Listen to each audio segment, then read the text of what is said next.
Hello, everybody, and welcome back to the Bundesliga show. We are back for another Weekend Warriors episode and recording after another exciting week of Bundesliga action. We're here to just quickly reflect on those standout players from a fantasy point of view and review who did the best, how they scored their points, and how you maybe will be able to take advantage of that into the next set of games. Very quickly, just in terms of how we've done this weekend. I had a bit of a drop off this weekend. 2,372 points. My strikers let me down. I backed Romulo and Kramaric, and they didn't pull too many points. Although luckily I managed to star Raum to get 501 points from him. Mark, how did you get on this weekend? Yeah, not that great because I had quite a few Bayern guys in there. So, yeah, I think that didn't exactly help. Even though Luis Diaz still I had the star on him and he still got 383 points. So, yeah, I thought Aslani would have got a few more. He got 155 without a star, which is okay, but it could have been more. Once again, Romano Schmid was a high performer, though. He's definitely one that I think you should be getting in your teams. I got 1,841 points, but it is because a few people really let me down. I did have Kufal in there, but again, I would have. For me, he should have had that assist, but they don't give assists to guys who score own goals, even though it was technically his doing. So I was a bit disappointed with that. Furyk as well, I thought would have got the start, but he, for some reason, weirdly was on the bench for that game. But it didn't exactly hurt the VfB, did it? Really? No, it was just rotation roulette with Sebastian Hoeneß, isn't it? It was tricky. It was a tricky one to do with Stuttgart. Yeah, that also caught me out annoyingly. Hopefully, I didn't catch you guys out. We march on and we're going to go through our top 5 performers from this match week and try and help you out a little bit before the next fantasy show and just give you as much information as we can do. So we start off with the 5th placed most points taken from this weekend. In 5th place was Vuskovic from HSV. Scoring some good points from the Hamburg derby. Naturally, as you can imagine, Vuskovic, he's a fantasy favourite already, quite rightly, because he pulls a lot of points. He got 60 points from passes into the middle third, quite a lot of points from long passes as well. The duels were a big thing. 96 points from 8 one aerial duels, as well as getting 40 points for 2 efforts on goal. Mark, next fixture for Vuskovic and co. What do we think about matching him up for their next game? Yeah, well, I'm not sure. Despite obviously back-to-back 0-0 draws, which have seen Vuskovic pick up a lot of points, and as you say, the continued plaudits for the young man. He's had a superb season, but next they come up against the Rekordmeister Bayern on the back of a defeat against Augsburg as well. So I think, as Runa always says, I think goalkeepers can be good against Bayern because they get a lot of saves, but I think defenders, they end up losing a lot of points when teams get battered. That's the problem. So I'm not saying that Hamburg will definitely get battered, but let's be honest. They lost 5-0 last time against Bayern in the Allianz. And it's probably not the best time. But I think moving forward, if you look at the coming fixtures, they've got Heidenheim and Union after that, which are much more attractive fixtures for defenders of Hamburg, I would say. So my recommendation would be skip against Bayern, but stick him in against Heidenheim and the next fixtures. Yeah, absolutely. Lovely stuff. Moving on to 4th place was Nusa from Leipzig, getting 350 points with their good and impressive win against Heidenheim. Obviously a goal giving him, good points as well as 4 efforts on target, adding to that. But also Nusa, from duels, he won 16 ground duels. Really at it Leipzig. So that got him 112 points, as well as 5 dribbles, getting him 35 points. So a good haul there for Noosa, obviously wanting to improve his consistency as well. So that really helped him. Leipzig, obviously, from a fantasy perspective, they have Pauli next, as in Tuesday, the midweek. But I think that game has already been accounted for because fantasy players got their bless you, Mark. Got their expenses, their average points for that game. So I think that's already done and dealt with. But we will double check that. That aside, Mark, from the midweek game, who have they got next, and would Leipzig assets be considered as a good move?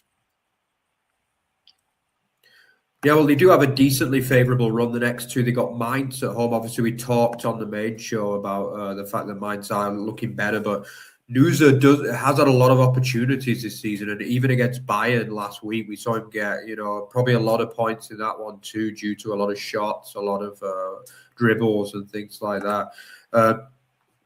Then after that, they go away to Köln, which is another game that they'll be quite big favourites in. So the issue with Noosa is always the fact that he misses so many chances, I find. I think he's a very good player to watch, but he doesn't get bags of goals because he's just not a natural finisher. I think that's his problem. But definitely, he's a good guy to have in there at the moment because he is on form. And the next 2-3 matches are definitely favourable for Leipzig, I would say. Indeed. Speaking of Leipzig assets, third place this week went to Jan Diamande, another fine player, young player at Leipzig, hauling 395 points against Heidenheim. Yet again, points for his 2 assists, 26 ground duels won, giving Diamande 182 points, which is absolutely ridiculous numbers. Wow. I don't know how you can win 26 ground duels in a match. That's ridiculous. Either way around, 42 points as well for dribbles, giving him a really big haul. His second highest of the season, only bettered by his massive 563 points against Frankfurt in Matchweek 13. A fine player and one that is going great guns. His average is averaging 226 points per game at the moment across the season, which is a great return as well. And Mark, as you've already described, not a bad run for having Leipzig players in your team. Yeah, for sure. Yeah. Yeah, definitely. I totally agree. Jan Diamande is never a bad guy to have in there. Hell of a player, hell of a prospect, and we're just happy to have him in the Bundesliga, really, the young man. Very much so. And seemingly more reliable, perhaps, as an asset than the out-and-out striker, Romulo, because I went for him instead of Diamande, and I was disappointed. I don't know why I did it. It was a toss-up, but yeah, those who went for the out-and-out striker, who had been playing okay and getting goals, but I think Diamande is as an asset, it just has more to his game from a points collecting point of view as well. So that's why I'm more going to stay on the side of Diamande in the future, I think. Second place haul for the weekend, Stefan Bell of Mainz, 409 points for his performance against Wolfsburg.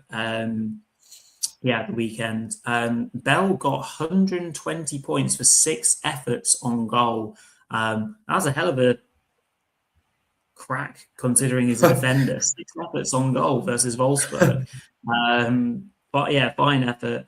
Also some dual points, 11 aerial dual successful wins, got him 132 points there. The experienced defender, really, really big performance against the hapless Wolfsburg. We know very well about the key assets, usually from a Mainz point of view, Amiri from collecting points, but there's someone like Bell or maybe a Mainz centre half have any good games coming up for the 0-5 as Mark. Yeah, I mean, Stefan Bell is definitely one. If you want goal scoring and kind of almost attacking centre backs, then he's got to be high up your list because, as I say, it's his second goal in 2026 already. And 6 shots, as you say, is absurd in a match from a defender, really. It's like, I mean, he can hit a ball, the lad. He really can. And like, he's on form as well.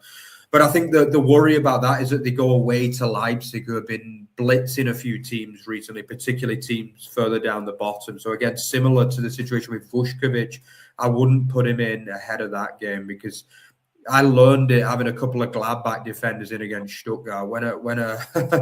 When a defender's team loses quite heavily, they normally pick up little to no points, basically. So it can be a real liability in your team. So I would drop Bell for that one, but definitely they play Augsburg after that, which is a game you'll be looking at that they got more chance of winning. So he's definitely like a kind of unsung hero of the Bundesliga, really, isn't he? And I think he's definitely a good differential because I can't imagine he's in many teams, to be honest. Absolutely. And finally, first place for match week 19 goes to Ozan Kabak of Hoffenheim, hauling 475 points in their win versus Frankfurt. Excellent performance from the centre half, coming back into the team, having not played much this season until recently. But he also got some good points from having goal attempts, 60 this time from 3 attempts. And 120 for a goal for a defender is obviously very, very useful indeed. The points, again, from a duels point of view, Kabak, that's the sort of thing that he is his bread and butter. 252 points for all his duel points collected. So 132 of those were for 11 ground duels and 120 for his 10 aerial ground duels won as well. That's his highest points haul for the season by a mile since he got 258 versus HSV a little earlier in the season.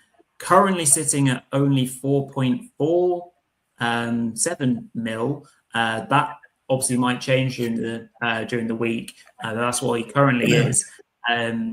So Mark, he now averages 122 points per match, but obviously that's come up a lot based on this performance. But would we? And he's not started loads. Obviously, he's just come back into the team. So would we back him to start in the next game? And who is that going to be against? And do we think it's a good shout to have him in for a bit of time?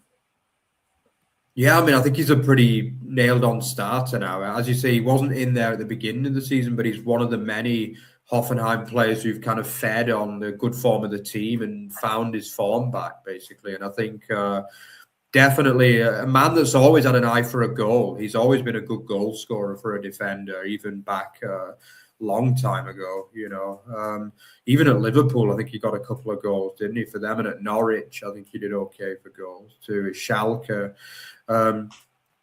So yeah, there's that, and I think he's back in as a first choice again now, as far as I can see. Obviously, they play Werder, which the points have already been counted for, so that won't count. But then they play Union at home, so Union aren't exactly known as a free scoring team, but they are a team that you never quite know what they're going to serve up. But I mean, most people will have Hoffenheim down as winning that game, so definitely not a bad shout. But then again, once again, the Rekordmeister roll into town, and the game after that, Hoffenheim will go away to Bayern. So I always recommend not having defenders in when you go to Bayern, basically, because they can blitz any team effectively on a given day. So it's very risky to have defenders in when you go to the Allianz Arena. So I would say have him in for Union, but then take him out for the Bayern game. That's what I would say. Perfect. Yeah, and he could get a lot of points again from aerial duels, especially against an Union side that like to do their crosses and set pieces.